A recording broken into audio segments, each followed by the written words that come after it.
What's going on, guys? This here's Sick Comics, and well, what I'm going to talk about today isn't this right here. This is just a little prototype of a clock I made for my ignition system that you can see in movies such as my Canon movie. But this is not what I'm really wanting to talk to you about. A while back, I put up a video called "Test Firing My Machine." Yeah, I don't think I need to put up a link for it. I don't have that many movies yet. So and then somebody reminded me that, hey, you had this video, and, well, not in these exact words, but hey, you had this video and you haven't been doing jack with it. You sort of just showed us it and left it alone. And you're right, I did ignore it when I got into the Canon, because the Canon is just freaking fun. But you know what? I shouldn't just give up, or I didn't give up on the idea. I just had to do a few more touches to it to finish it up. So I finally got it finished, and I was going to show it to you guys. A little bit of a prequel first, as I walk around and try not to look at it. It is directly above me.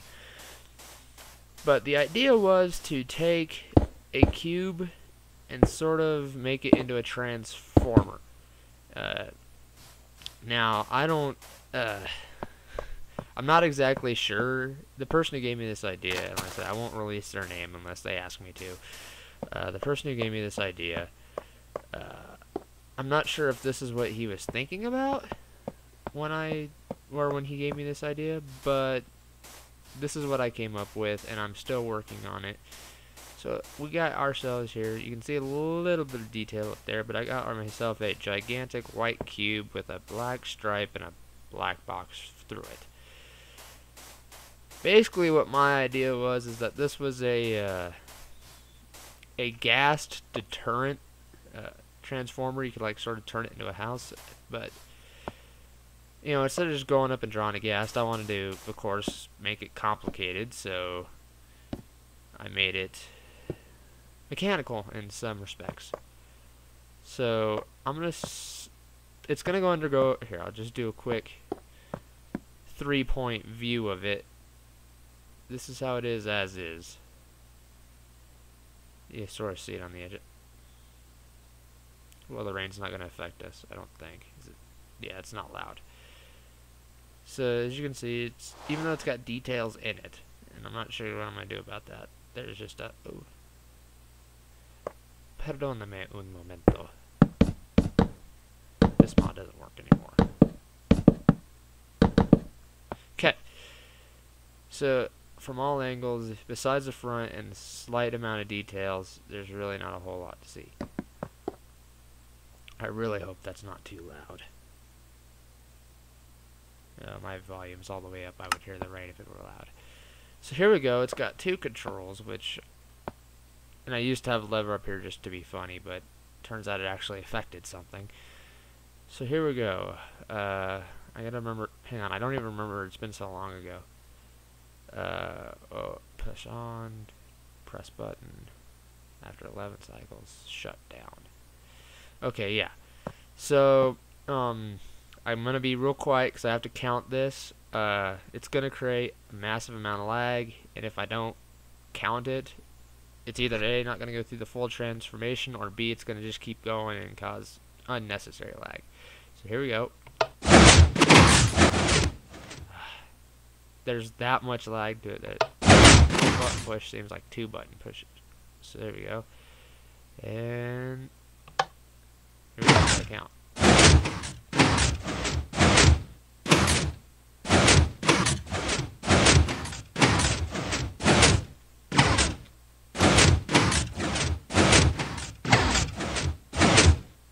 You can sort of hear it in the background.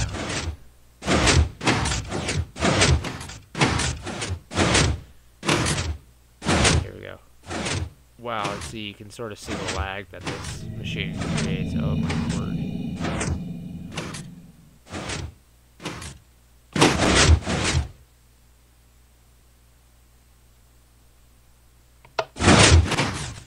Okay, so we're back to the world of the living. So what happened while we were in this cockpit, since I can't really go like... Well, for the most notable difference, I got these little puny like freaking arm things that just pop out. They really don't do much. I was thinking about, like, maybe, I don't know, putting like RV type living rooms on here, because the whole idea of this is like it's even though you could pretty much just build a house, this is supposed to be like a kind of funny idea of how to keep a guest from screwing you over in the nether. Also, I gave it a little bit of a face using pistons. Thought it would just be, fitting, and makes it really creepy at the same time. The other arm. But the most notable change that happened to this thing is that it grew 2 inches.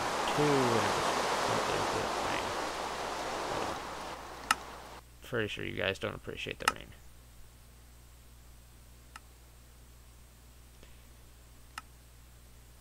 Okay. So there were supposed to be 4 tentacles, so I guess they misfired somewhere. But anyway, it doesn't matter. You could see what they would have happened. They would have popped out here. Maybe I can diagnose the problem in a little quick second. Or I can't. That looks like it should work to me.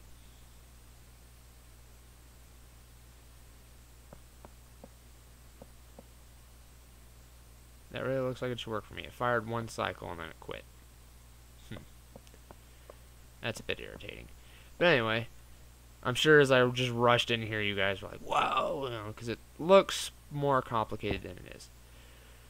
But basically how this whole machine works is that when I pull there's 2 inputs, which is not horribly complicated. None of this is actually as complicated as it might seem. When I pull the lever, which is this one here, it sends a charge. It opens up, the charge goes to all these pistons, opens up the eyes and the mouth, as well as sends a charge up these 2 towers that you can kind of see, which pops out the arms, which would otherwise lie flush with the walls. Down here, we got the tentacle dropping systems. I guess that's the best word for them. These are activated by the push button. Now, when I pulled the lever down on that, down there, the lever also, so this is pretty much what I'm looking at in there. When I pull the lever, it opens this up, which opens up a gap in the clock, which is what I got in there. I've actually got 2 clocks running in there, when I only really need 1, but I thought 2 clocks would be better. They're a bit more fun to synchronize. So it keeps the clock going, but you can also see it causes lag. Well, a clock will also infinitely keep going. So rather than having to go all the way to where the clock is, wherever it might be, and break it, I could just put that there, and it breaks the circuit, stops the clock. It's pretty much what I got going up here. I flicked that lever, and in both of these places somewhere, this is the clock right here. There it is right there. The lever activates this right here. This is 1 clock that activates 2 legs. I didn't want to have too many systems working on 1 clock. And over here, we have the same thing, just a mirror image. When I press the button, activates these clocks. This is pretty much completely optional. I'm not even this will occasionally, and I mean very occasionally, pull this piston out of the way, which drops the legs. I'm not sure. It seemed like a cool idea at the time. I'm not really sure what I was going for there now. But yeah, that's pretty much it. That's all there is to this guy, is that it's just the most complicated part is just a clock, and clocks are fairly simple. So, yeah. This has been my, I guess I can call it, what am I going to call it? We're going to put it up here. Put Transformer version 1.0. There we go. Yeah. Sure as that. That's what the test firing machine was. The test firing machine video was these 2 legs right here, the ones that actually did fire. I'm not sure why the other ones didn't, but it's kind of aggravating. When I have time, I'll have to start the clock and come take a look. But,